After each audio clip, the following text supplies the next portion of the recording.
we're going to go over this video. You might encounter clients that have these same concerns or that have seen this video and they're like, well, but this guy said this, right? So when I saw this video, it wasn't so much that some of the stuff he was saying was just flat out wrong, but there's context. We got to understand how things work. If we don't understand how things work, it's easy to create a bogeyman. It's easy to get you to fear it because you don't understand it. Probably come across my content. And if you haven't already, it's no secret that I'm a staunch opponent of Index Universal Life. I used to be the director of business development for one of the top IUL companies in the country. I've taken that experience and I had to leave that job because I just didn't believe in the product anymore because of the things I learned. I realized that the companies were actually misrepresenting what they were doing long-term, selling them as something that they're not, and ultimately manipulating people through illicit marketing tactics, being deceptive. And, I get a lot of pushback from people telling me, Chris, why would an insurance company do that? Why would they lie to us?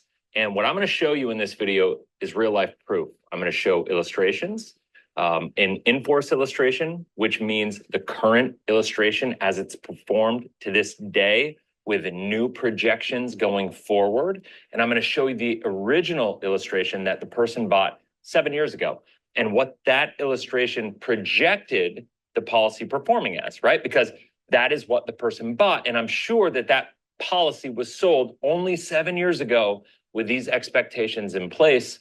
And the person who bought it expected and probably is leaning on this policy to perform to a certain level, right? I think it's one of the dangers of this product is the fact that they don't perform the way that they're sold, and that misrepresentation and that misalignment, the fact that agents are selling them as these conservative, elements and these conservative products, I think is wildly misrepresentative. So what I'm going to do in this video is I'm going to share my vibe board. I'm going to share the screen, and we're just going to get into it because I'm going to go through this. Now, what I want to do first. Okay, so he starts out, he's setting an expectation. He's making a claim, and he's saying, this is what I'm going to do. And so basically, if you're watching it, that's what you're going to expect him to do, right? So he's creating the environment to get you to think about it in the way that he's going to present it to you. Okay, everybody does that to some extent, right? Nothing really wrong with that. And I don't doubt that he believes what he's about to tell you guys, but will it actually be what he claims? Now, what did he claim? He claimed the insurance companies are lying to you about these and they're manipulating these things. And then he kind of said that the problem is how the agents are selling them and misrepresenting them. Those are two different issues there. One of them is on the insurance company and the product they're selling. And it's saying the product is bad and the product is meant to deceive you. And then the other claim has to do with how it's sold. And it's sold by the insurance agents. There's a difference there because insurance agents can sell it however they want to sell it.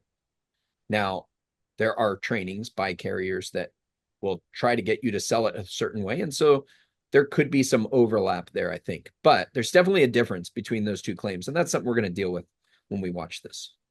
First and foremost, I got a bunch of slides. You can see down here, down in this region down here, I have 39 slides. What happens is I've got this. I'm going to show you this real quick. I have the original illustration, and I have an in-force illustration. So I have this original illustration, but then I have this entire in-force illustration that's here. I'm not going to go through it. I'm not going to go through it. So what I'm going to do is I don't want to go through this, but I want to show this was the original. Nationwide, we don't really sell. Why? It's not a good product. We can't design it for minimum expenses. They can change all kinds of things inside of it. And what I've done is because I don't want to go through each illustration fully, I could, you see down here that there are 34 pages here. As far as if you go down in this right down there are 34 pages.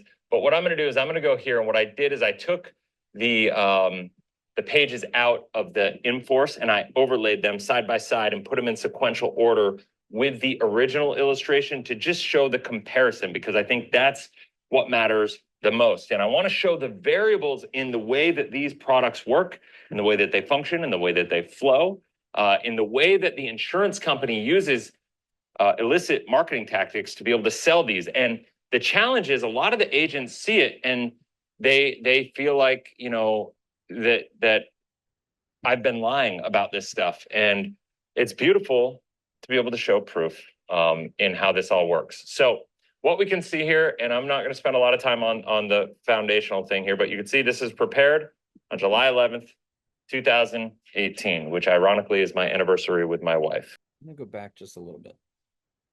He didn't really address this, but he has written up here, and he does mention it later on, but he doesn't really talk about it other than like, hey, this is a fact, and this is underhanded. he frames this as being underhanded. Cap rates are written off as a marketing expense and then lowered. On its face, what the hell is he talking about? A cap rate is written off as a marketing expense? That makes no sense. A cap rate is not a business expense. An option could potentially be a business expense. But what determines cap rates? What determines cap rates is the budget that they're choosing to give the clients in either an actual direct credit, or they can send that credit to go buy their options, which is they're going to be limited on cap rates depending on how much the budget is. Well, if an insurance company says this is our profitability, we're going to be giving our policyholders 4% this year. If they refund their policyholders 4%, is that a business expense? Yeah. Yeah. Of course it is. It's just like your regular mutual whole life company giving out a dividend. They're not going to not claim that as a business expense. They're not going to reduce their profits and pay more in tax than they have to. And essentially, every single time that they spend money, that's a business expense. So is it deceptive that an insurance company would pay their policyholders, an amount of money that they could either take it as a fixed interest or apply it to index options, and that they would write that expense off? Not at all. That's like normal standard business practice. It would be weird if it was any other way. So this is weird. And you're going to hear him mention a few times how like this is some underhanded thing that the IUL companies are doing. They're writing this off as a marketing expense. I don't get it. It doesn't make sense to me. And if you understand, you don't even really need to understand how insurance companies work. You just understand how business works. Businesses are going to take an expense anywhere that they have it because it's an actual expense. Why would you not offset your income with an expense if you can? They actually incur that expense. That money, that 4%, they don't have it anymore. They gave it to their clients. They gave it to the policyholders. The policyholder had to decide whether to take it as fixed interest rate for the next year or apply it to their index choices and grow it at a greater rate or potentially lower, depending on how the index performs. Okay. I don't have any issues with this one other than like this never. I mean, obviously, any illustration, not just in an IUL, will never perform as it's sold because you're never going to get a consistent crediting rate every single year in any product. Dividend rates are going to go up and down in whole life.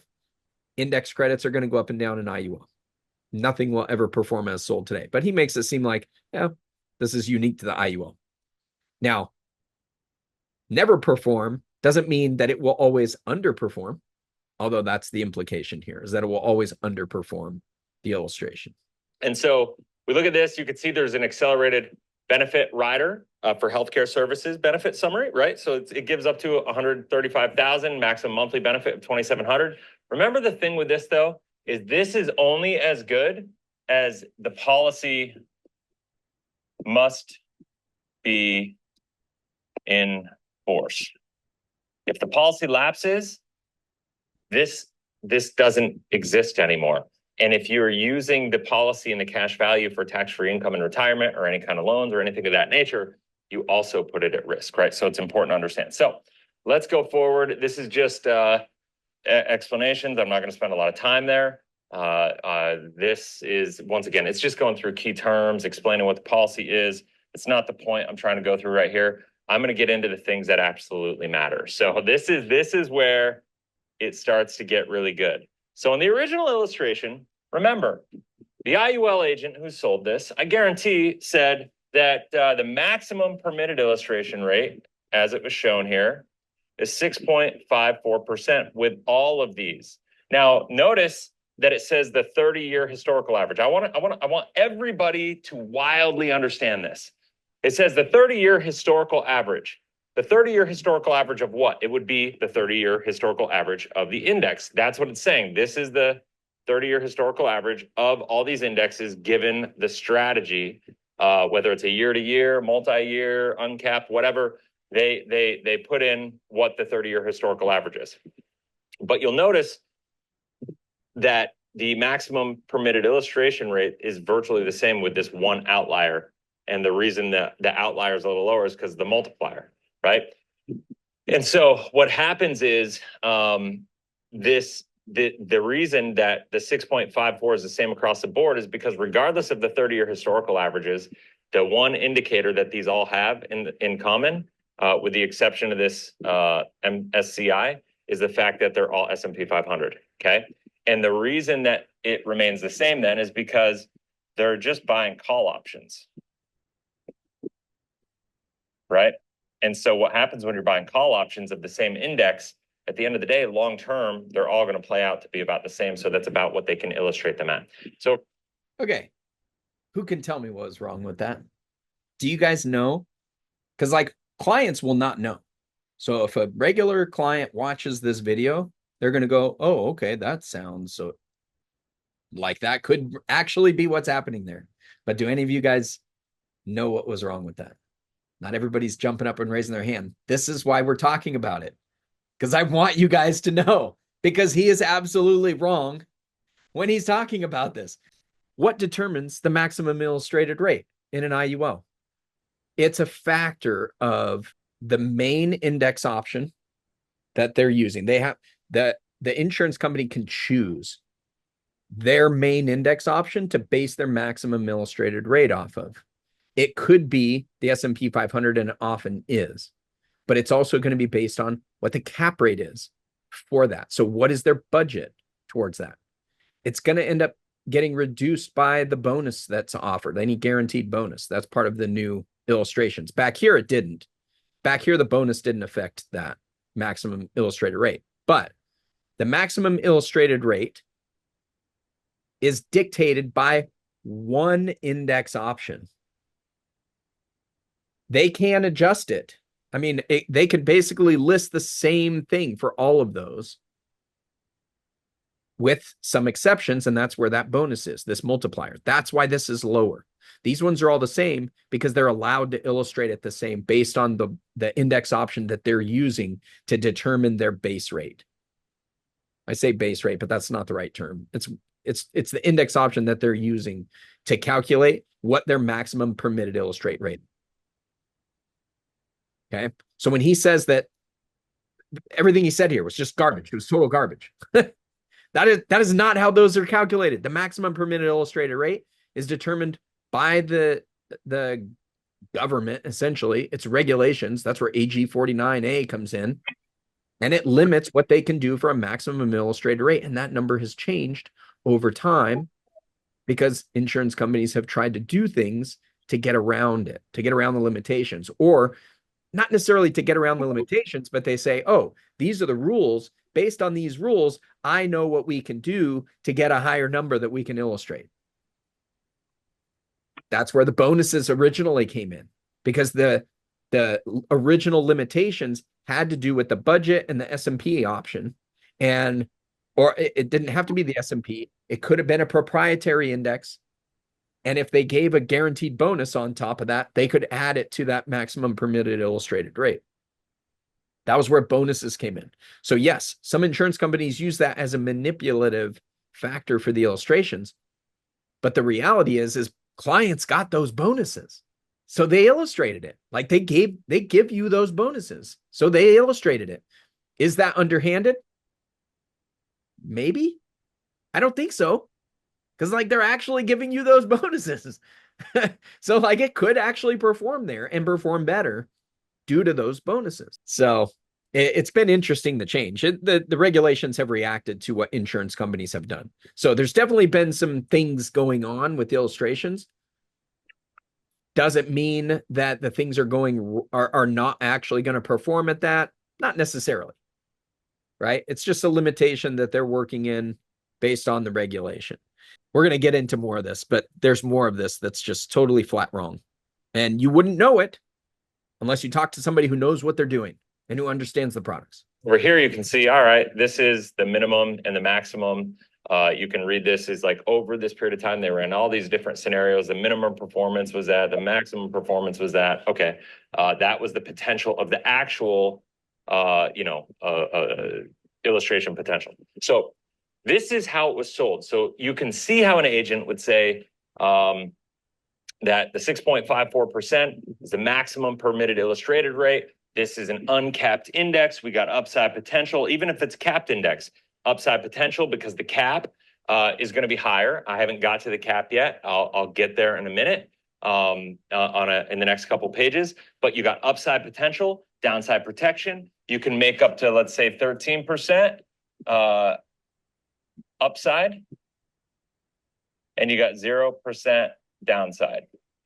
Sounds really good, right? And so when we take this 13% upside, 0% downside, this is where they're saying all the things with the historical averages. This is how we're going to illustrate it. So it illustrates at these rates. It illustrates at a higher rate. Now, what I want to do, remember, this was 2018 that this policy was designed and sold and purchased. Okay, so this is the original illustration that you are looking at right now. Okay, back in 2018. Now, what I want to do here is take a look at this, because on the next, well, before we get to the fact that the next page, the maximum illustration rate, I'm going to show you drop to 5.03% instead of the 6.54%, which is a 24% reduction in how it's able to be illustrated, which is crazy, because if this was conservative, right, if you think about it, I was like, well, what happened since then? Maybe the markets just didn't do well, okay? Maybe the markets didn't do well. So I went back and I looked at the averages according to this, according to the illustration.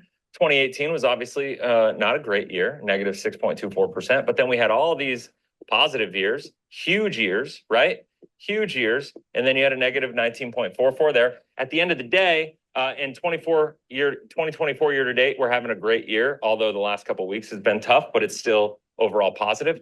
At the end of the day, if I just did 2018 through 2023 and we didn't account for 2024, which is above the average, so it doesn't have a negative impact. If anything, if I included 2024, it'd have more of a positive impact. But the average is 11.76%, even with these two down years, right? That's the average of these returns. And so when we look at that, I go, okay, then we should be beating with, we should be capturing this upside potential, whether we did the cap or uncapped indexes. We should have more cash value in this policy because the policy performed, or the market, the index, I should say, performed better than expected. And it is what it is.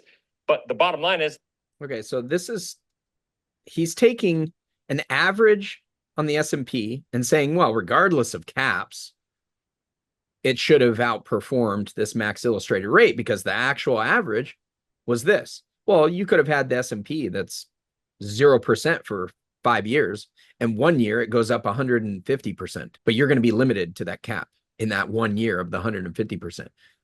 What reasonable person would see that and say that you should be higher than this if that's what the market did? Now, that's not what actually happened here. Now, these numbers here, he just went and got these numbers, which are like January 1st to December 31st in the S&P. We know the date of this. We know when the annual point-to-points are for this. If they did all one annual point-to-point, they might have done multiple point-to-points. But let's just assume that it's an annual point-to-point. There's actually only 6 crediting periods over that time. There's not going to be a crediting period in 2018. The first one will be in 2019, and it'll be on July 11th, 2019. So what do you think I did? I went and looked up all the numbers, and we did the calculations. So here's the numbers. July 17th to 2018 to 2019 was a 7.53% growth.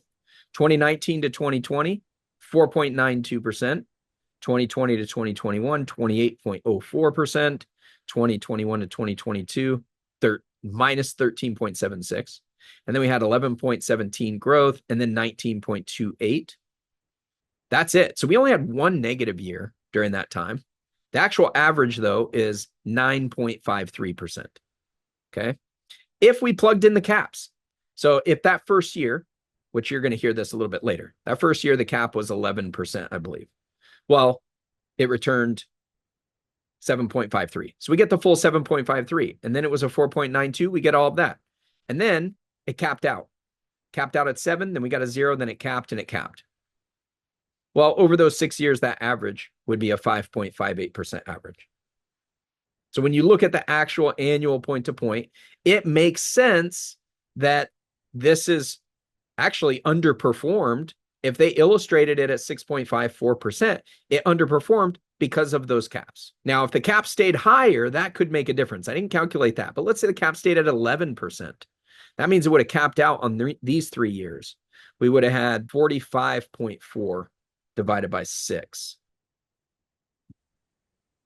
So about a 7.5% average, but the caps didn't stay up.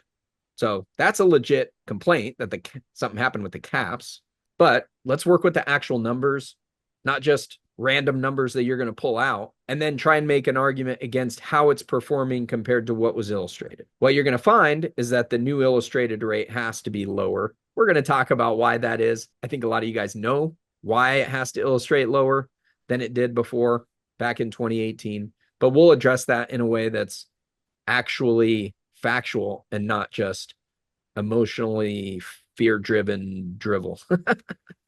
Let's go to the current in-force illustration. This is the in-force illustration, and you can see that this one was prepared.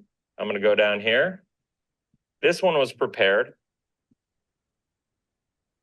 on August 13th, 2024. Okay? So when we look at that, and we look at the facts, and we look at the fact that the S&P did what I just showed, 11.76% average over that time. Yet look at the maximum permitted illustration rate. It went down to 5.03%. So if I go, what was the maximum illustration rate on the previous one? It was 6.54. So if I go, let's see here. I'm going to run some math. So I go 6.54 minus 5.03 equals divided by 6.54. Yeah, that's a 20. Okay, so that's what that was. Okay, that's a 24% reduction. I did that on the other page. This is a 24% reduction in illustration capability, even though the market performed amazingly. And why is that? This is what I always try to tell people, and some people just don't want to see it. I think there's so much confirmation bias and they don't want to see it. The reason this happens is because the index performance, this 30-year historical average, by the way, when we look at the 30-year historical average, I just showed you the 30-year historical average went from we had 11.76 average over the past couple of years, okay? 11.76%. But look at this. It went from 8.57 in that one, in the bottom, the uncapped. Look at the uncapped S&P 500 went from 8.57 30-year historical average. 1 year uncapped S&P went to 5.50, even though the average return was 11.76. Why would that be? Because this 30-year historical average, we have to take into consideration when you do a look back, because these indexes, when you do the uncapped indexes, I guess this one is actually the S&P 500, but you have to look at the spread charges and how that impacts the actual performance of what it would be, right? And so the craziest thing there is, even though over the past 5-6 years, we've had better performance in real life, the index, because of spread charges and the way it's actually performed in the policy due to the fact that the company has changed these charges, and I'm going to get to that in a moment, and show you, and it's all going to make sense because you're probably thinking, how in the world is this possible? How is it possible? I'm going to go back here again. How is it possible that we had 8.57 historical average and an illustration rate 6.54? I was sold that this was conservative. We look at the performance of the S&P 500 during this time that I bought this policy, in which case this is, I should be taking part in the greatest bull run of all time, and yet this policy is not performing. And so how could this possibly be? How now am I doing this? And why am I not being told this by my agent that it's not performing this way? The answer is because your agent is not even aware. And now I want to show this. Remember back when they sold it to you, the maximum performance out of all the tests that they did was 8.27% with the lowest 4.1. Now the maximum is only 6.33 with only 3.32 on the bottom, right? So it's getting worse and worse and worse. So the question is like, why? The market's been doing well. If I'm supposed to be participating in the S&P 500 and the market's supposed to be so good, why is this happening? If you're with me, if you're like me, you're probably questioning like, what is going on, right? So you look at these and you could see that these are all the current, when it was sold, what the cap rates were. This is pretty gross, right? Like you look at the uncapped index, there is no cap rate. You look at the multi-year, you got up to 13% cap on the multi-index. The S&P 500 point was 11% on the cap rate, and it guaranteed to never go below 3%. Obviously the uncapped, which is like the most common sold thing, they say it's a no cap strategy, meaning it's guaranteed they'll never put a cap on it. Okay, so the question is like, what's the catch, right? Like that is what people kind of struggle with and they don't understand. So one of the things that I think is important to understand is that this is where they get you. Remember, once again, the maximum illustration rate I showed down here was 6.54%. I'm going to change the laser to red so you can see what I'm doing. It doesn't blend with the green. 6.54%. But here's the deal. With the uncapped index right here, they have what's called the spread charge. Now, the current when it was sold was 5%, and the guaranteed on this is 15%, meaning they could technically raise the spread charge from 5% to 15%. Now, if you're not familiar with what a spread charge is, basically it's saying that is the cost of participating in the uncapped index. What does that mean? That means if you have an investment, or if you are participating in the S&P 500 and the spread charge, I'll just write spread, equals 5%, that means if the S&P 500 equals a 7% return on a year, you have to go 7% minus the 5% spread equals your 2% crediting. Right? So if it was a 10% return, you'd minus 5% and you'd have a 5% credit. Right? So in order for you to get this 6.54% illustrated rate, you need 11.54 minus 5% spread charge equals 6.54. If you don't, you realize we just came through the greatest bull run of all time. And we've basically, I showed you, we've averaged 43%, I think it was, over the last 6 years. And that's participating. Granted, we had one, really bad year in there at negative 19%. But overall, these years have been really, really solid. What's crazy is, so I want you to look at this, right? So we have this current is 5%. Here's where the wheels come off, right? Because now we go to the in-force. Look at this. The current in-force illustration is showing the spread charge is 11%. That means the first 11% rate of return in the uncapped index that you have is going to return you 0. That means to get to 6.54%, we need to say, all right, 11 plus 6.54 equals 17.54. That means the market has to average 17.54 for you to be able to get that 6.54% return, because you got to take the 17 minus 6.54 to get to the 11. Does that make sense? I hope. So you can see here now, this is why the maximum permitted illustration rate, even though the market has done well, even though all these things have happened that this performance is actually going down and down and down inside of this illustration. I try to tell people this all the time, and hopefully this is making sense, that the index that you're quote unquote participating in has nothing to do with your actual policy performance. It has to do with the options budget, which is, the general fund performance effectively, plus options cost. When you take these two things together, that allows them to buy call options, and it creates a whole structure, and then they have to create a price for what the cap rate is, right? Which is, the cap rate has gone down. And when I say a price for the cap, that price, if it's an uncapped index, what is the cap for the participation rate? What is the price for the participation rate? What is the price for the spread charge? What is the price for any of the fees? Now this doesn't even account there. Like a lot of times there's like what's called an NRR, which is equal to no risk rate. That, sometimes is on top of it. You got to look fine print on that. I haven't even gone into that on this policy because it's honestly just bad enough as we're seeing it, right? What is like right in front of us is what we're seeing. Now, what I want to do is I'm going to go down here. What page am I on currently? 10. All right. So I want to go down here. I'm going to. So before we switch, I'm going to go back just a hair. The issue that I have here is in how this all gets framed.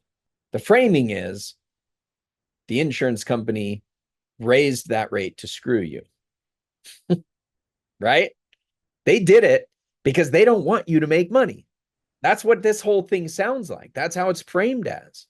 Now, this right here, this is accurate. But before he talked about this, he calls it a spread charge. It's not a spread charge, it's a spread rate, right? And this has to do with how that's figured. But what was that? What was the actual phrasing he said? I should have stopped it right then. Index. He says it has nothing to do with the index. Okay, clearly it has something to do with the index because we do require the index growth to determine what we're going to get credited.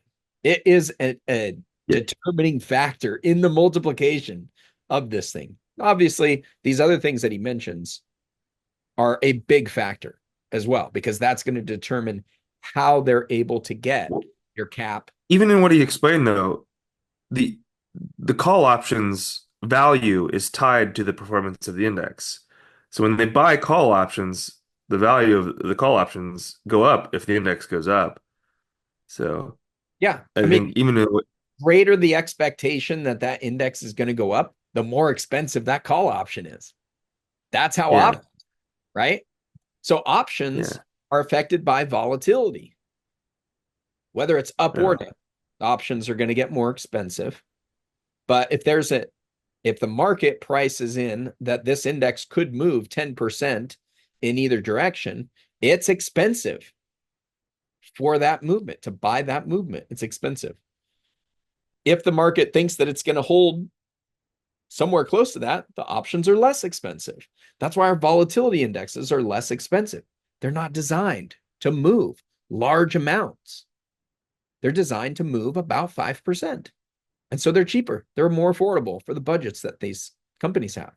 But this part is right. A big factor, one of the biggest factors in what determines your caps and your spreads is going to be, what is the options budget? What do the options themselves cost? These have to do, I don't call it a spread charge. I don't like the rate. I don't like saying spread charge. It's a spread rate. They have to have a certain amount of spread in order to get whatever it is that they're hedging to get that. They have to buy the options to do it. They have a budget for that. So when it comes to just your normal one with a cap, that could be a credit spread. Are they really doing something like a credit spread? Why wouldn't they just be buying long call options rather than long call option by itself is expensive. So budget, if your budget is $500 and you need to buy a call option for a year out and it costs you $1,000, you can't buy a call option. You don't have Yeah. money. Uh, So you have to sell that profit above. That's what creates the yeah. cap. So they're going to look Yeah. 10% up and sell that for $500, right? So And are they doing the same thing on the volatility with volatility control? They don't have to do that, right? Because they because the can. options cost is low. Essentially, they're And it's buying more. multiple Okay. options with that same budget. If you can just buy a Yes. call option with that budget, it's unlimited upside.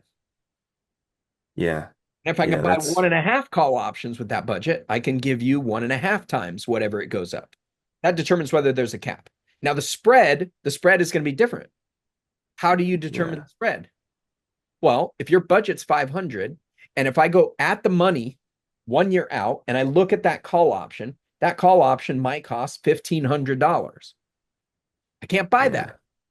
How Yeah. high out of the money do I have to go?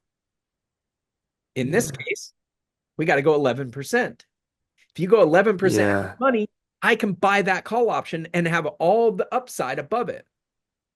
If Yes. it's below that, that call option is worthless. It matters how these things work, how an insurance company decides what they're going to give you for a cap and a spread is directly related to what is the budget that they have for that. When they sold this policy back in 2018, where were the budgets for the IULs? They were higher. They hadn't gone through 10 years of a lowering interest rate environment. They'd only gone through a couple of years of a low interest rate environment. Was there an expectation that we would have 6 more years of a reduced interest rate environment? No. I think if there was, they probably would have adjusted things a bit, right? But the bond rates kept going down and down and down, and they just held steady. And so you have insurance companies, their general fund, he acknowledges it right here. The general fund determines the option budgets. General funds of insurance companies for the last 10 years have been replacing 10, 20, and 30-year bonds that were sold at higher interest rates back when they first bought those bonds 10, 20, 30 years ago. They've been replacing it with bonds that are at a much lower rate.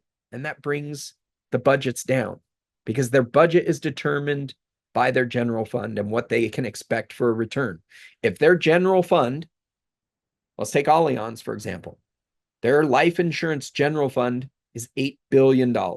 So if their average bond return on that is 5%, and they have expenses that pays for all of their employees and whatnot of 0.5%, they're going to have 4.5% to play with among all their policyholders because they're going to take the profits above and beyond whatever their operating expenses are. And that's what's going to go to out as potentially fixed interest rate or to buy some options. You know, it's probably not going to be all of that, but they're going to break it up however they need to among their books of business.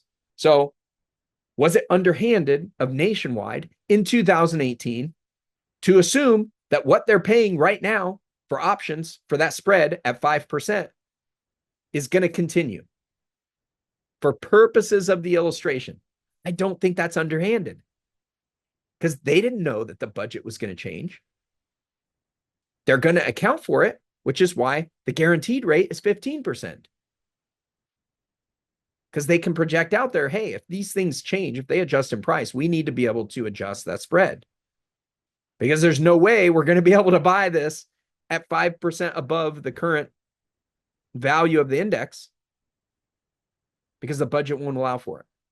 So they give themselves some room. Now, there is some guarantee in there. The greater the guarantees that insurance companies offer, the more they have to set aside in reserves in order to meet those guarantees.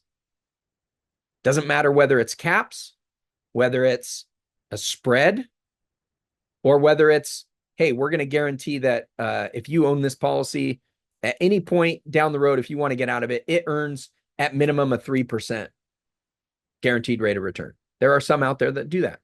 That's not 3% every year. Like if you got a 0 year, they would bump it up to 3.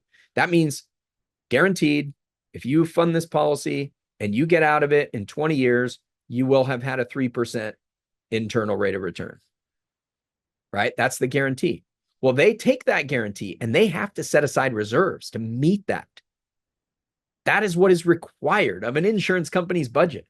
So the greater the guarantees in a policy, the less they have for an options budget, because that comes directly out of that options budget. They have to shift that money over into reserves.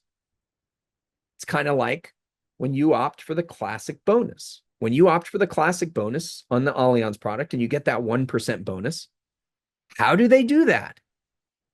Well, they have a 5% budget to go buy options with. And instead of them spending 5% to go buy your participation rate, they set 1% aside as your guaranteed bonus because they know they're going to give that to you at the end of the year and they're going to buy with 4%. And so your participation rate is lower for the classic bonus than it is for the 15% bonus, and it's lower than for the 40% bonus. Why do we get the higher interest rate for the 40% bonus? Because we pay them 1% in order to buy more preferable options positions. It gives us more upside, but we pay for that. None of this stuff is magic. It's also not necessarily, I'm not going to say that there's no underhanded insurance companies out there that are going to promise one thing and then adjust it because they can, because that is a valid business model that has likely worked throughout time. Right? There's definitely some unscrupulous business people with unscrupulous business practices. Is that widespread in the IUL space? I don't know, maybe. But you can't just look at this and assume that that's why these numbers have changed, which is the framing of this. It's the way that Chris likes to frame all of the IUL problems, is that the insurance company is out to screw you, and just look, here's the proof. The cap rate or the spread went from 5 to 11. Oh my goodness. And the S&P went up an incredible amount during that time.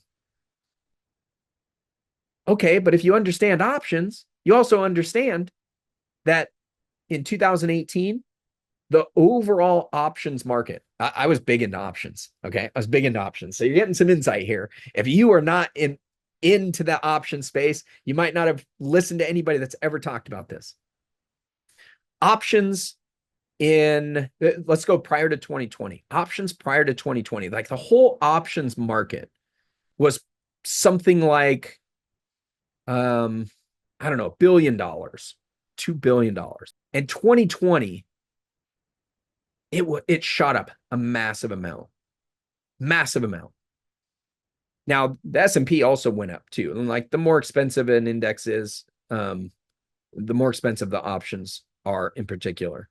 But options went something like they were announcing it like every single month. This podcast I was listening to would announce where the options were at, according to the CBOE, which is the Chicago Board of Options Exchange. I think is what that stands for. And they're like the main people who manage all the options.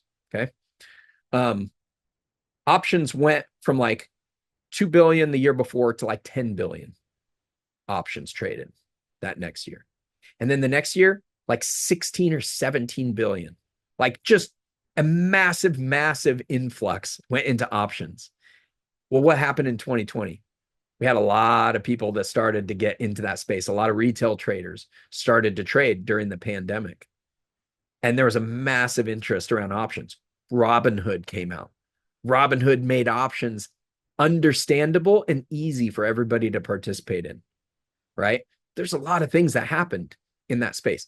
Options got more expensive because of that. When you have more people fighting for something, the price of that thing goes up, right? If there's more people that want to purchase your call option, you're going to be able to charge more for it. Just the same as if it's a higher likelihood that you're going to get an X amount of gain. The option's going to be worth more money. Those things are related. Okay. So all of these things happened in the space. Options got more expensive. They got more popular. Volatility increased because like the market went way down and then way back up during the pandemic. So massive volatility, which increased options costs. All of those factor into how far is that budget going to go when this insurance company goes out to buy options? Could Nationwide have foreseen that in 2018? Doubtful. Could any insurance company? Doubtful. When this stuff gets framed as an intentional misrepresentation by the insurance company meant to mislead you and think you're going to get this incredible product and it ends up underperforming, I don't buy the argument that it's because it's the evil insurance companies that are just out to pick your pocket. Okay. Now, the agents, none of you guys probably knew half of what we just talked about. Do you think the agent back in 2018 had any clue when they sold this policy? You think it was a misrepresentation on the agent's part as to what this could do? No. Even people who are, you guys listen to me every week, and we talk about this a little bit. I think I've talked a little bit about option stuff here, but I don't hammer on it every week. And if you guys missed a week where we talked about that, you probably have no idea what I'm talking about now. So anyways, it helps to know what's going on behind the scenes. This is what some of it that I learn when I attend those webinars that they put on. Allianz puts on webinars with their actuaries, with the people that do their options trading, and you can ask them questions about this stuff. You can get some insight into what's going on the trade desk. Attending those things is helpful if you want to understand the behind the scenes stuff and you don't want to just pull stuff out of your butt to spread to the general public about how something does or doesn't work or why it's doing what it's doing. This is what I was referring to when I was talking about creating an environment of fear. You're creating this bogeyman that is meant to scare people away from this particular product. Now, we know that there are terrible designed IULs that have way too high of expenses. Does that make the product bad? Maybe, if it's an inherent design of that product to have massive expenses and little opportunity for growth, yes, that could be a bad design of that product. Do all IULs suffer from that same fate or that same flaw? No, I don't think so. Certainly not the ones that give us the flexibility to reduce those expenses in relation to what we're paying into them. So let's keep going. So what we look at here, I'm going to go back to this. We're at the original illustration from 2019. Okay. This is what this person was sold. Okay. Remember, we got this 6% illustration assumption, right? That's actually pretty good. In 2018, they assumed 6%. They could have done 6.54, right? So they dialed it down a little bit. Good for that agent. They used an increasing index option or a death benefit. That's pretty good. We don't generally see that from a WFG agent, right? Total death benefit is, I'm assuming it's 135. Yeah, 135,000. Okay, that's not a large amount of death benefit. Nationwide doesn't give you the ability to do a blend. So there isn't anything else they could have done to give this person the ability to put in more money in relation to the amount of death benefit that they're buying. So I'd say pretty good for this agent. Whether it's the right product or not is another story, right? But the design looks okay in this scenario. We didn't see any kind of skipped by. I don't know what the MEC limit is on this. I have no idea what the MEC limit is. This person's 40 years old. This should be very similar to my national life policy. So I would guess that the maximum that they can put in, mine was 160,000. I could do 6,000 a year. So this one's probably somewhere around 4,000 or 4,500 would be the maximum that they can put in. They probably didn't need this much death benefit. That's the only thing I can think of is they probably didn't need quite this much death benefit for the amount of funding that they're putting into it. Maybe the client wanted that much death benefit. I don't know. Okay. But we're going to see that the actual performance on this actually isn't too far off of what it did perform. On this, he did the multi-index with multiplier is what they did. They put 100% of the allocations into that. 6% was the assumed interest rate. So they didn't even run it at the maximum 6.54%, right? Like that's, so like they would say that they sold this conservatively. And this is what I always try to tell people. These illustration rates are not conservative, y'all. They're just not. At year 10, I just want to focus on year 10 for a minute because you could see year one paying $26.65 a year. They're paying that every single year. At the end of year 10, they paid $26,650 in premium. The net surrender value at the end of year 10 shows $22,444 with a death benefit of $157,820 and that living benefits rider of $135,000. Okay, so that is where we are right now. You put in $26,650. Hang on, I want to go back and see what the cap rates are for this multi-index with multiplier. Multi-index with multiplier, 11% cap. Did he give us the current caps? I think he only showed us the current on the other one when that went up. Yeah, it didn't show. So I don't know what the current cap is from 11%. All right, let's get back to where we were. But we know that when I plugged in an 11% cap for the first couple of years, or at least for the first year, we know it was 11% for the first year because that's where he started out in. This index had an 11% cap. He would have earned that 7% rate that we did the point to point, and I shared on your screen. 7.53 he would have got as a credit that first year. Okay. And the average over that time would have been 5.58 if it was a 7% cap after the first year, with 3 of the years capping out, one of them being a 4.92 and one of them being a 0. Benefits rider of $135,000. Okay. So that is where we are right now. You put in $26,650. It's not even a point, by the way, this isn't even to point fingers at, whether this is properly designed or improperly designed, because I'll tell you, I know I'm going to get a lot of agents that say this is not an optimized design policy. And I will say and acknowledge right now, this was not an optimally designed policy, but that's now, what did I say? I said it was a pretty good design based on what I know of this and what I can see, except for the amount of funding that's going into it. This looks like it's actually got the bones of a good design. They're just not optimizing the funding of it. I'm suspecting. Relevant to the fact that I just showed you that the spread charges and the cap rates were manipulated, right? And I think this is relevant. The design is relevant because if this was a $500,000 death benefit and they were only putting in $2,000, that would be a big difference. The design was definitely key as to whether this is going to be able to grow in cash value, because it needs accumulated value to grow when the index gives credits. If the expenses are too high in relation to what they're paying in, it's not going to grow. Look at, when we look at, I want to go back really quick to page 10, because I skipped over one thing. We have the cap rate. Where did the cap rate go, though? Where did the cap rate go? I didn't show the cap rate of the in-force illustration. It went down to 7. I could tell you that. So, and this is crazy. So the cap rate went down to 7. Let me figure out where it is on the page. I got to find it. I'm going to go to my computer right now and Control F, cap rate. Okay, I'm going to go bang, bang, current. Okay, so the multi-year index point to point and is, I gotta insert it. So give me 1 second. I'm going to do this on the fly.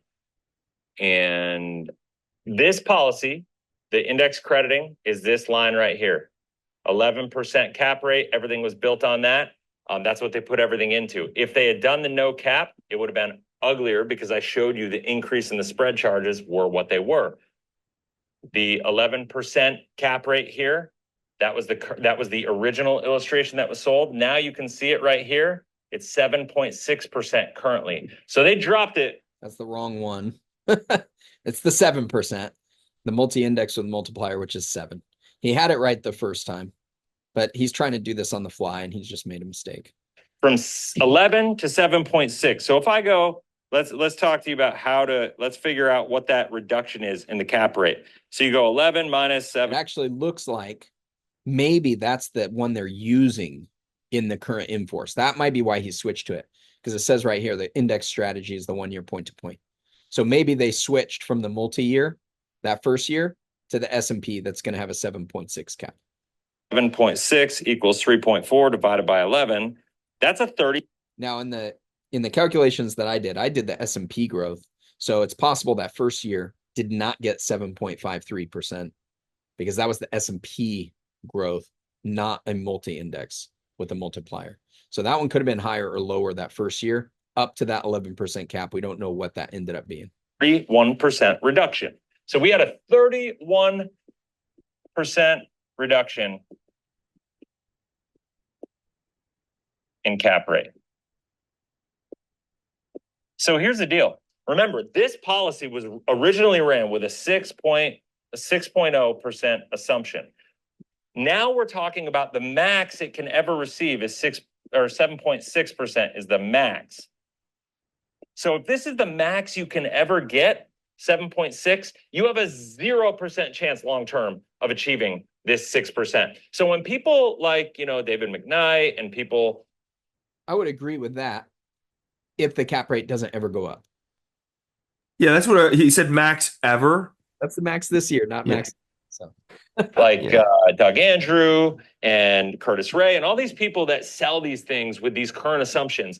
I want to really express this right now, and you need to understand this. Like, if you hear nothing else, this is what you need to hear in this video. These life insurance companies utilize cap rates as a marketing expense. They write off the cap rates, the current cap rates, as a marketing expense. There's that line again. They write off the cap rates as a marketing expense. He just made that sound like something underhanded is happening here.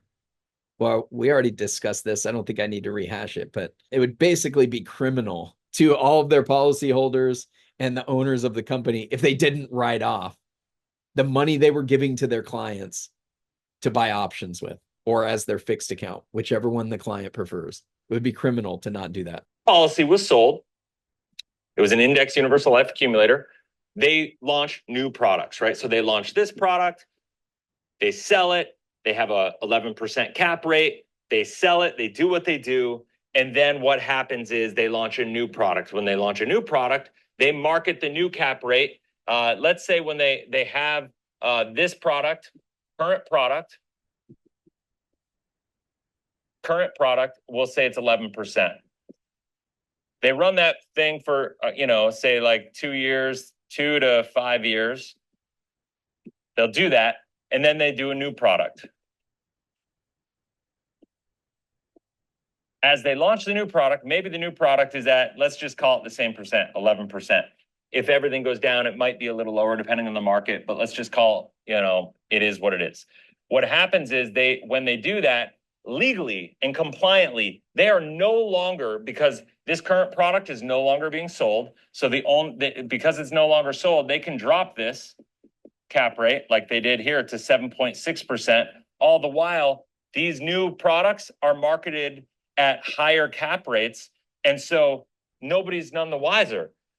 The only way you know is if you check your statements and run in-force illustrations and you check it out. And so what happens is all these people that send me messages like this Angelo guy or whatever, D'Angelo, whatever his name is, that Onion Sports or whatever on YouTube, he's always sending me all these updates like, look, you're wrong. Cap rates are going up. Yeah, cap rates are going up on new products only, right? They're not going up on old products. They're going up on new products. Why? Because they're currently trying to sell them. That's all they're trying to do. The cap rates as they're sold right now have nothing to do with what your long-term performances are going to be at. And in fact, what they're marketing, whatever new generation product that they're going to be selling at 11% has nothing to do with the fact that they're going to be reducing the performance of these old policyholders. And what matters to you most, what they're selling the new products at, or what your policy that you bought to hold for 30 years, 20 years, 50 years, whatever the time frame is for all these benefits that you were sold, that's what matters. That's what matters. And if you know that they're going to reduce this performance and it's going to look like that, well, then you know what? You got to be careful. And this is the problem with this. And I don't know how anybody watches the video that I'm making right now. I don't know how you watch this and actually ethically sell Index Universal Life ever again. And I don't know how you'd be foolish enough to buy an Index Universal Life policy ever. So I want to say there is some validity to that argument. Like I said, there are unscrupulous business people that engage in unscrupulous business practices and could, in fact, have in mind a business practice that says, we're going to start out at this rate and we're just going to lower it every year because we can, and we're going to start new products at higher rates and do the same thing over and over again. That absolutely can happen. I don't know if it is or if it isn't. One can assume that there is if they don't understand how these products work, and that the cost and options has adjusted, and the budget, the general funds, has been reducing, which has reduced those budgets.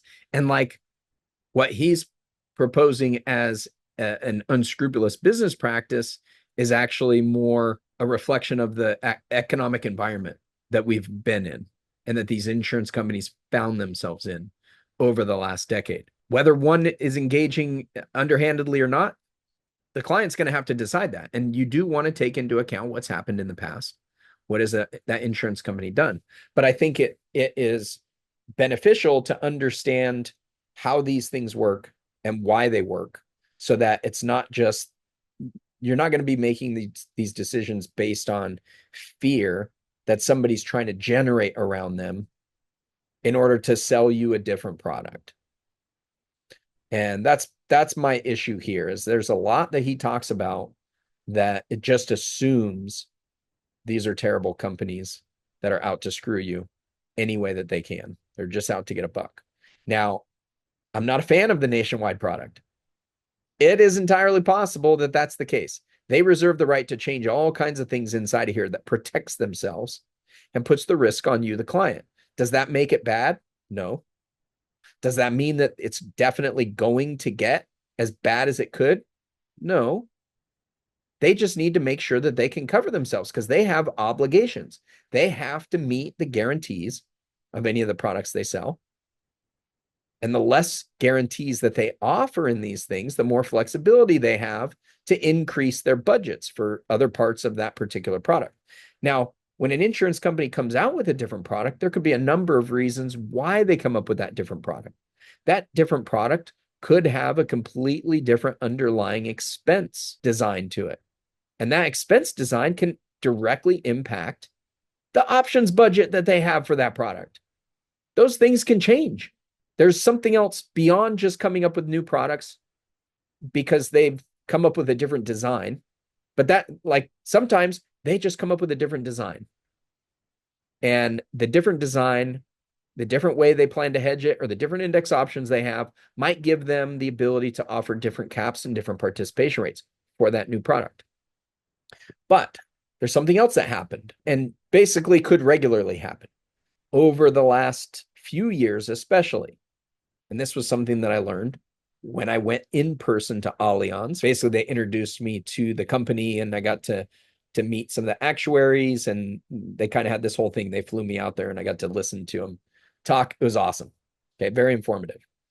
But one of the things that we talked about was, in what circumstance would the guaranteed rates come into play? Right? That was one of the questions I asked them, and they answered to this room full of agents that they had come out. And essentially, the circumstance in the IUL space, the guarantees are very, very low. Cap rates, participation rates could be super low, like so low you wouldn't even believe that it's possible that they would get to that point. And the reason they do that is because that money they have to set aside in reserves. They could either offer a higher guaranteed rate, set aside more money in reserves, and offer lower caps and participation rates as a result of that, because it reduces the budget. Or they can offer lower guarantees, even if they think that they're never going to get to that point. Well, in the situation of the Allianz one, there was a cap rate or a participation rate of, like, I think it was a participation rate of 5% was the guarantee in one of their index options. Oh my goodness, a 5% participation rate would be horrendous, absolutely horrendous. But I said, what would be the circumstance? Because I can't even imagine why it would get that low. And they basically said, neither can we. But the situation where that might happen would be if we enter a negative interest rate environment and our general fund is performing at a negative rate. Like if we have to swap out bonds that we're currently getting 4 and 5% for, that we're getting negative interest on. That doesn't happen, folks. That generally doesn't happen. And it would have to happen multiple years in a row.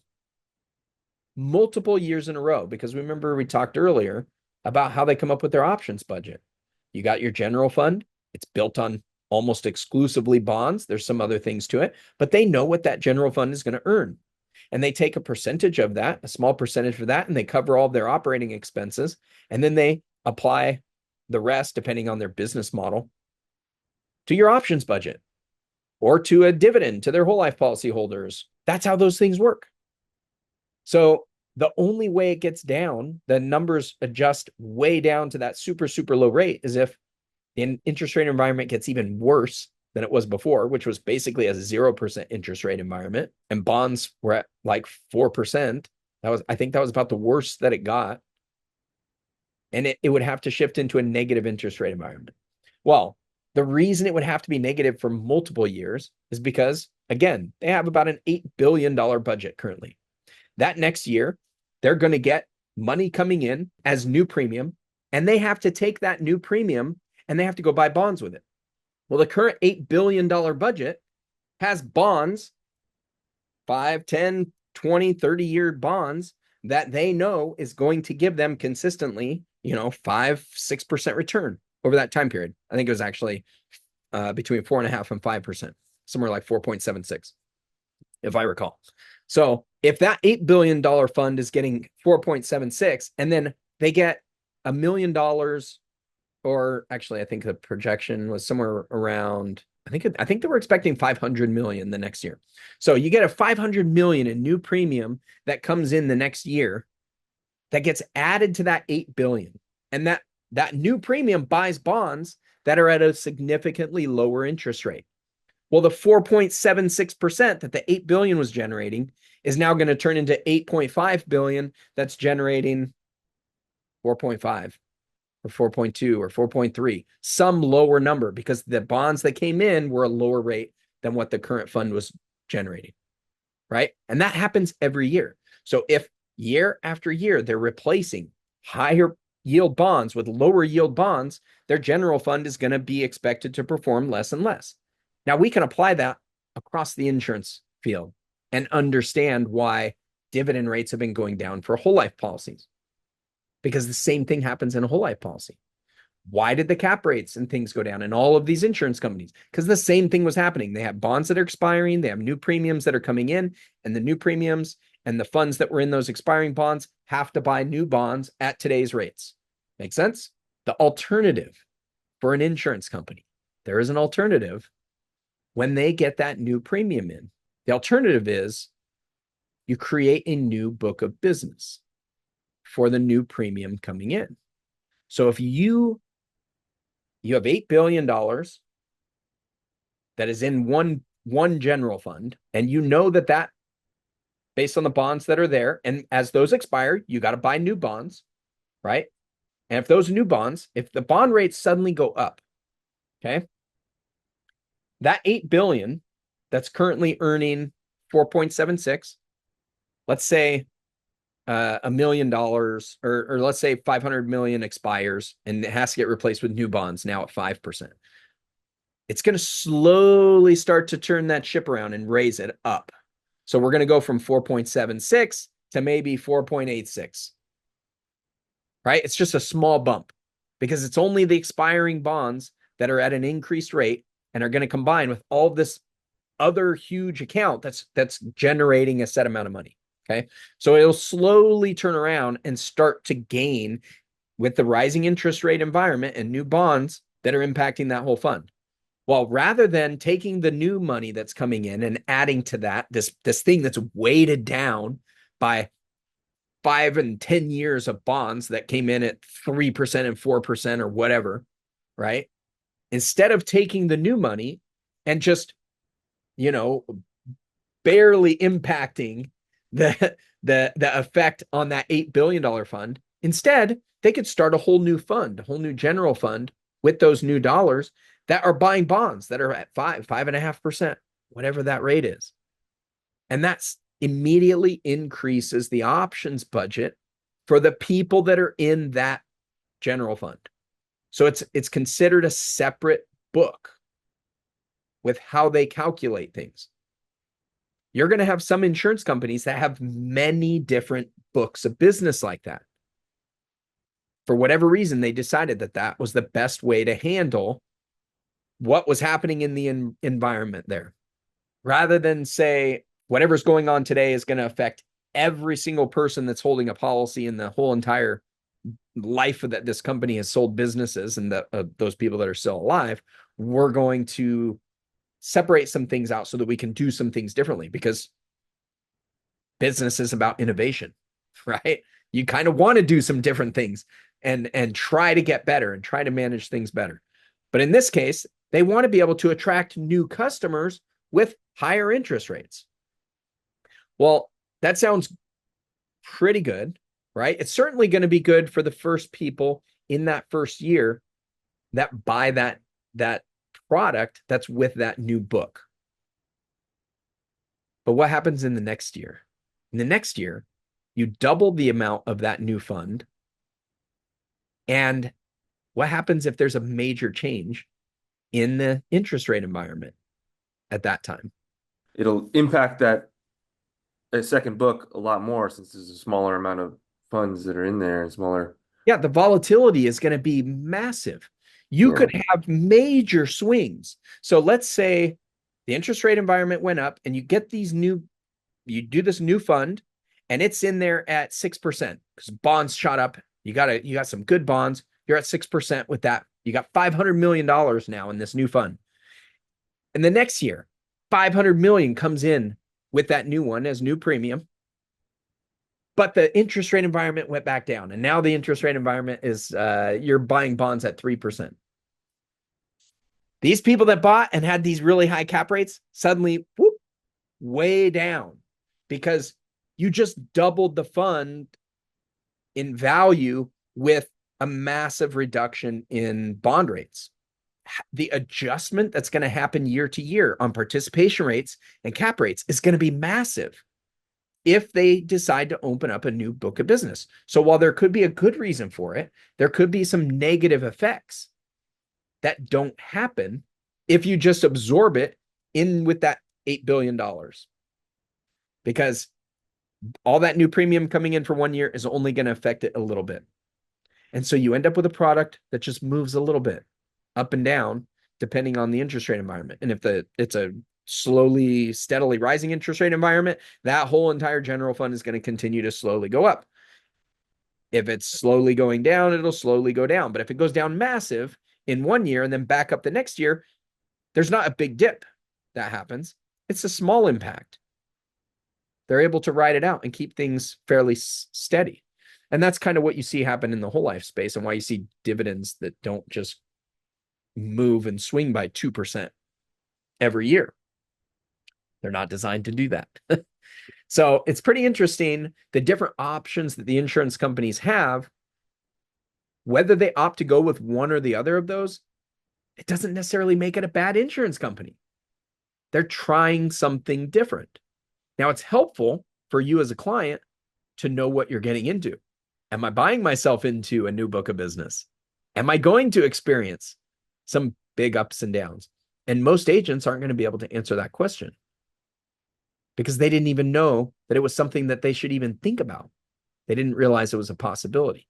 So there's some value in understanding this stuff. And Chris understands it. He's going to mention it here.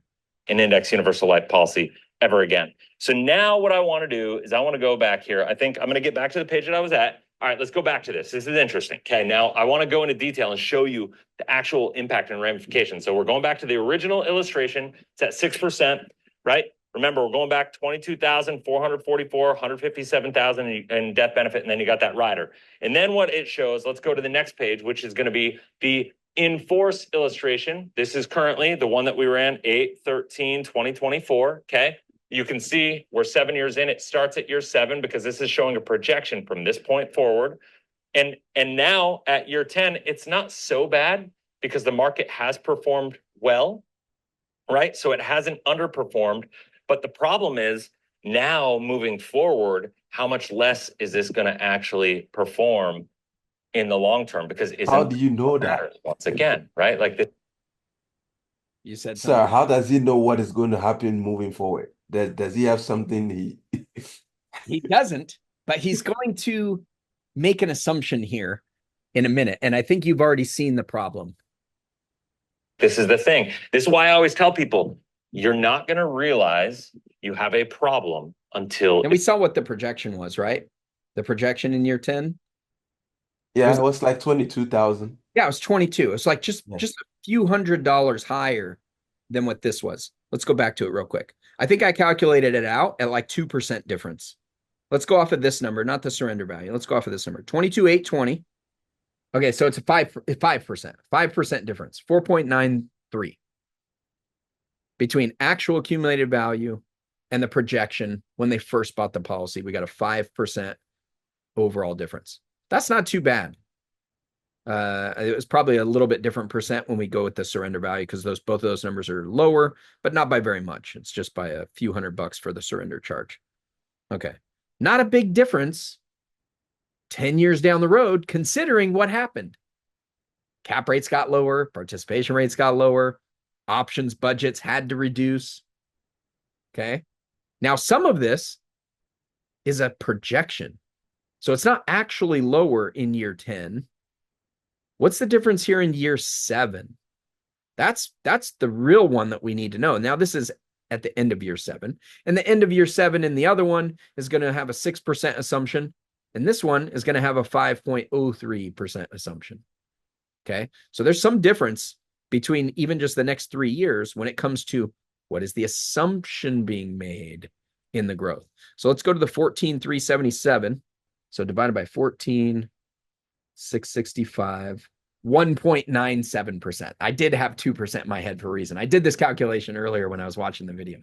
So it's only a 2% difference in year 7 between the actual accumulated value and the projected when he first started the policy. That's not bad. That's not bad at all. And like I said, I think it's because it was actually a pretty good design. It would have been less if he had funded it to the max that they could have funded it, which was probably close to double what they actually funded it at. All right, let's go back and see what he has to say. from this point forward. And now at year 10, it's not so bad because the market has performed well, right? So it hasn't underperformed. But the problem is now moving forward, how much less is this going to actually perform in the long term? Because isn't that what matters once again, right? Like this is the thing. This is why I always tell people, you're not going to realize you have a problem until it's too late. And a lot of times people are calling me and being like, hey, Chris, you know what? And I did a thing called the IUL challenge, and they'll look at this and they'll be like somebody would look at this. Somebody like Brian Gerald would look at a policy, even though he would argue with the design of this and whatever, but some other illustration would look at this and be like at year 7, it says 13,158.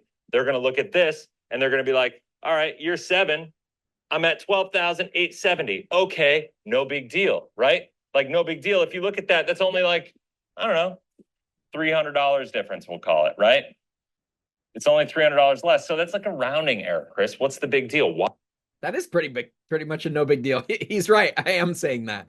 Why is this number a big deal? At year 10, we're pretty much on par. We're less than $1,000 off. It's not a big deal. If we go to year 20, if we look at year 20, the new in-force is at 57. Year 20 on, I got to go to the next page because that's where it is. So we're in force right now. The new projections are 57,000 at year 20. Well, the original projections that they had were 66,000. Ooh, all of a sudden now we have about 10% less money. Okay. So this is like, let's say 9% less in that ballpark, right? The death benefit is 201 on the original, and it's 192 here. Okay, on the current one. Blue, the one that's in color, is the current, right? The original is the black and white. Okay. In case you are getting lost, because I know I'm moving fast. You might have to watch this a couple times to kind of keep up. But here's where it gets really, really ugly. Okay. Because why did you buy this policy? You bought it for long term. You didn't buy it for the short term elements of this, right? You bought it for the long term benefits that you're and the problems that you're looking to solve. Is that fair? Right? So when we look at this I want to go here. I want to take a look. Let's take a look at age 70. Okay. At age 70, this policy, the in-force, the one that you bought, the one that you would, at that point in time, well, let's just, I guess, look at age 74, just because I had age 70 there, but I want to look at the total premium paid. You put in 93,274. It shows that you'd have a surrender value of 174,000, death benefit of 309. Okay. That's fine. But well, let me do it this way too, because age 70. At age 70, I guess I did the math already. I won't confuse everybody. At age 70, you're going to have $142,000 and you paid a little less premium, 94 minus this 4 years of 2665. So you got $142,000 of cash value. And then what really happens on the current projection, and by the way, this is just a current projection, right? This is based on the new rules and based on the fact that the cap rate was reduced. Meanwhile, by the way, this policyholder, how would you feel if you were this person when you're looking at this 7.6% cap and you know that Nationwide right now is out there selling 10% caps and raising them for everybody else to sell the new ones? How would you feel about that? Knowing that this policy that you bought that showed you all this hope and promise of like this product solving all these different problems for you. And now all of a sudden you're looking at this and you're like, oh my gosh, in real life, I was told that I was going to have 142,000 at age 70. And all of a sudden now, not even, and by the way, this is not even what you're actually going to have. This is just the new projection, 96,000. Okay. So remember, at this point in time, you put in 74,965 plus the 2665. So basically $77,000. After 31 years, you only have $96,000 in cash value. Huh. Okay. He mentioned it, but he kind of glided over what's going on in here. There's new rules that require a lower interest rate assumption. In this case, it's assuming 5.03. In the original, it was illustrating a 6%. Now, if you do have a 7.6% cap, the odds of you getting 6% are probably 0 if it stays at 7.6. It may or may not stay at 7.6. But the new rules did institute a change that don't let you illustrate as high as they used to. Does that mean the policy will not perform to that original illustration at 6% average? Because you can only illustrate 5.03, does that mean it's going to perform at 5.03? No.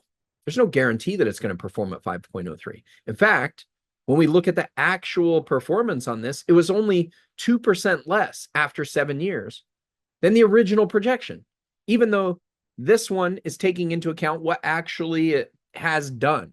Now it's projecting out, and the farther you get away from where it's at right now, the more impact a lower projected rate is going to have on the numbers that it's going to project. That's just math. That doesn't mean it's actually going to happen. What happens if they're still only 2% off of the original projection? Now, clearly that's a massive variable, and you should be concerned. If you were looking at a projection, I would certainly be asking questions like, what's the likelihood that we end up that way? It's something you're going to want to monitor. But right now, it's still actually performing close to the original illustration. If it keeps capping out, you're going to earn more than 5%. But when it starts to not cap out, that's going to really impact the potential growth. But it's going to depend on when it happens and what's the actual credit that you get that year. And then maybe those caps go back up. That is a possibility. Maybe they go down. You definitely want to pay attention to this stuff. But can you look at this and say that it's going to fail? Say that it's going to do this? Not really, because it's basically performing almost how you would expect from the original illustration. And it's only the rules of the illustration that have really impacted what they can project for growth. When I'm comparing illustrations between carriers, I like to assume a similar interest rate and see how they stack up, because that tells me about some of the other intangibles, expenses inside of it, how much budget might be going to it, what are they offering for bonuses, what's expected. They're not likely going to perform exactly the same. But what's the value in an illustration? The value in an illustration is based on the inputs that we're going to put into it. When the regulations start reducing what you can put into it, Does it necessarily mean it's going to perform less? Not necessarily. So when the AG 49A, the revisions came out, we saw an immediate change in illustration rates, but the product from the day before was exactly the same. It just couldn't be illustrated the same way. You still had the same participation rates, still had the same bonuses. You could still get the exact same performance that we illustrated the day before. That is a possibility, but you couldn't illustrate the same because of whatever the calculations required. Maybe that's because the new calculations are more realistic. That is entirely possible. I'm not going to say that they aren't, and that it was definitely going to perform the way it was illustrated before, because we know you were able to be wildly aggressive years and years ago in these illustrations. The death benefit's a lot lower. What happens is the cost of insurance now is going to be much higher, and this policy is going to be way less. Your cash value is $45,000 less in the new projections only 7 years later, which is 32% less than the original projected illustration that you were shown. Now, once again, if we go back to this, why I always tell people, you don't even know you have a problem until it's too late, because what's happening is we go back here, remember, and they go, oh, Chris, at year 10, we're still projected at $21,318. And right now, the original illustration, we're only $300 off. So they'd look at this and an agent would be like, yeah, see, it's not that bad. Like, you're pretty much on pace. But they don't look at all the other variables that come into the equation that actually lead to the long-term results, which is what matters. Now, this is important, and I want to try to land the plane on this because it's really, really just super vital. One of the things you'll see here, this is the original illustration, right? This is the one sold back in 2018. I'll zoom it in for you so we can get really clear on these numbers. With the alternate interest rate, which whatever, it lapsed at 86 years old. Okay. With the current assumed rate, when it was really originally sold at 6%, there you can see that the surrender value at 89 years old was $236,000 with a $371,000 death benefit, and you still had this benefit for accelerated benefit riders, right? The cash value, starts going down. The death benefit goes down as the cash value goes down, but this policy, you can see at 99 years old, is in force, and it's pretty stable, pretty solid. I would argue there's no income being shown on this illustration. As soon as they were to take income out of this would all blow up and it would all be really ugly. That would be the in-force illustration. That would be my argument if I was like selling against this back in 2018 when the person bought it. But here's the bottom line. Let's take a look at the current in-force illustration with the new assumptions. Now, even with best case kind of current scenario assumptions, which once again, I'm going to tell you right now, it's not going to happen.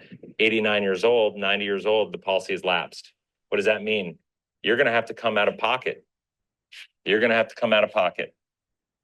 Okay, so I need to address something here. Anytime you're looking at the alternative rates, like this is obviously much lower. It's usually half of whatever the guaranteed rate or whatever the current rate is. In the original illustration, it was 3%. This one's 2.75. It assumes that you're going to continue to just make all of the same payments. If there's a loan that it's assuming, it's going to assume you're going to borrow out the exact same amount as if it performed under the current assumptions, but the growth is a lot worse. Now, in this particular policy, this is an increasing death benefit, and it never switches. It never switches to a level death benefit. So that means they're going to be paying for $135,000 death benefit every single year in this policy. That is why these lapse. That is why this lapses, because you're always paying for $135,000. Well, when your cash value gets up to a couple $100,000, or even, let's see, in this case, $111,000, do you need to pay for $135,000 death benefit on top of that? Do you want to? Your original death benefit need was $135,000. Presumably, you're really close to that right here. Do you need it to be $246,000? Because if you don't, not only can we do away with putting any new money into the policy, but we can reduce those expenses. The net amount at risk that you have to have is 5% at this point in time. So if you have $111,000 in cash value, you only need to have just over 5,000 in death benefit. Now, most carriers have like a 25,000 minimum. So you might only have to pay for 25,000 in death benefit instead of 135,000. If those expenses are reduced by that much when you're in your 70s, that is a massive amount of savings. And this policy would not lapse if you made that adjustment. Now, you're not going to continue funding it, but you don't need to keep funding it. Even at this meager growth rate, it's going to grow faster than that underlying cost of insurance is going to grow. Because that underlying cost of insurance at, let's go 90, well, you can't even go 90 years old here. At 90 years old, it's like almost the most expensive that it will be. 10,000 in death benefit at 90 years old is going to cost you like $900, maybe $1,000. So let's bring that back up here. If you're paying for 10,000 in death benefit, or let's say 25,000 in death benefit at 90 years old is going to cost you probably about $2,300, $2,300, something like that. So if we go back here to age 78, when we have $111,000 in here, if we drop that down, we drop that death benefit down to 25,000, we know that cost is not going to be 2,300. It's going to be less than that. So let's say the cost is 1,500. It's going to continue to go up until it gets to about 2,300 this year, right? Down at age 90. But if it's only 1,500, this is going to get growth. If it gets a 1% growth, you're going to get over $1,000. If we get 1.5% growth, you just covered the expenses inside of the policy because we reduced the death benefit that we're paying for. This policy will not lapse in that scenario, even if you don't put any new money into it. And when we reduce it to the minimum, we give up the ability to add new money because our mech space goes to zero. So it's very important to understand how you manage the expenses in a policy in later years. You don't necessarily want to give up all of this cash value that you've generated for some potential ABR benefit. You might. It's going to depend on your health. But if your health is good and the outlook says, no, you're probably not going to need it in the next few years, you optimize for cash growth, reduce the death benefit, and your policy will not lapse the way that this is illustrating. If it looks like you're going to need that death benefit in this time, you're not going to be paying for all of this down here anyways. You're going to use that death benefit sooner, or the benefits rider, which is essentially the use of most of that death benefit. So there are living benefits inside these policies that you will put to use if it makes sense to keep that death benefit up. All right. So something to understand. This policy, this illustration is not showing an optimized use of expenses. It's keeping those expenses really high, even into the later years in retirement, which is probably the worst way you want to treat this thing if your goal was to have some cash value and you wanted to access that cash value. All right, let's finish this up. To keep this policy in force. And you're talking about a real catastrophe in a lot of people's lives because you're going to have, like, there's a really good chance this is life expectancy. This is when they're going to need this benefit for accelerated benefits and to be able to get into a long-term care facility or have assisted living or, that critical care rider component to these things that people want to take advantage of, right? So you got to. Now, again, if they had 100,000 here, 111,000, and they optimized for their expenses to minimize them, you don't have to worry about this 135. You've self-insured essentially. We can reduce this because you can use the cash value for anything as long as you're not giving it all up for this phantom death benefit that may never come to pass. Like if you lived long enough, you never needed it. There comes a point in time when an IUL policy that's properly funded matures enough that we're going to consider the cash value as the primary benefit of that policy, not the extra death benefit that's associated with it. And we're going to reduce that death benefit to optimize to keep that cash value high, because that cash value we can use for anything. We don't even need to die. We don't need to qualify for special riders in order to be able to access those funds. We have it in cash. To know that this living benefit rider, this $135,000 is only as good as this policy being enforced. I will make a strong argument based on the information that I've already shown you that those cap rates are going to go down even more, that everything is going to go down even more, and it's going to get worse. And this policy actually lapses more in the 80 to 85 year range right here. not here. It's trending that way already. We have to see. All right, I'm gonna have to skip ahead because I need to go. Let me see if there was anything else that he mentioned. It looks like he just gets into mentioning something about World Financial Group. Feel free to go watch the end of this video and see if there was anything else. I think that covered it. I don't think there was anything else of substance at the end of that added any than what we went over. So hopefully that was helpful to you guys and you get a better understanding of how these things work inside of it and why we really got to take with a grain of salt when somebody comes in and tries to pick these things apart. There are definitely some valid criticisms and things that somebody should have to worry about. The carrier might cause you more concern. The policy design might lead you to cause more concern. What can they adjust into it? But this is where it comes down to knowing the product and making sure you're buying a product that is appropriate for what you're trying to do. And the risks associated with it are minimized with what we're trying to do. That means funding. That means the ability for things to change. How does that carrier historically treat older policies, newer policies? What is their philosophy on budgets that go towards index options? Things like that. All of those things make a difference. That's all I've got for you. So hopefully that was helpful.